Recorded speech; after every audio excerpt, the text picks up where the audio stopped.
লালমনিরহাটের পাটগ্রাম উপজেলার দহগ্রাম 3 বিঘা করিডোর নামক স্থানে বৃহস্পতিবার 17 এপ্রিল বিকাল 4 ঘটিকায় রংপুর ব্যাটালিয়ন 51 বিজিবির পানবাড়ি বিওপি কোম্পানি কমান্ডার এলো instant milk powder happy cow, যেমন সাশ্রয়ী তেমনি পুষ্টিগুণে ভরপুর। হ্যাপি কাউ, গরুর দুধের স্বাদ সবাই পাক। সুবেদার মোহাম্মদ জামিল হোসেনের সাথে জনবল 5 জন এবং প্রতিপক্ষ 6 ব্যাটালিয়ন বিএসএফ এর ভীম ক্যাম্পের কোম্পানি কমান্ডার এসি নগমণি রায়ের সাথে 5 জনের সমন্বয়ে পানবাড়ি বিওপির দায়িত্বপূর্ণ সীমান্ত পিলার 812 এমপির নিকট শূন্য লাইন বরাবর বিজিবি বিএসএফ কোম্পানি কমান্ডার পর্যায়ে পতাকা অনুষ্ঠিত হয়।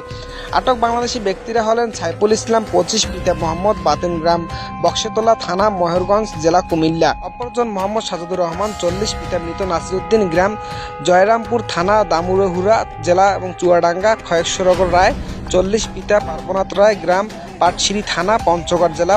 হস্তান্তরের পর আইনগত ব্যবস্থা করার জন্য পাটগ্রাম থানা হস্তান্তর করা হয়।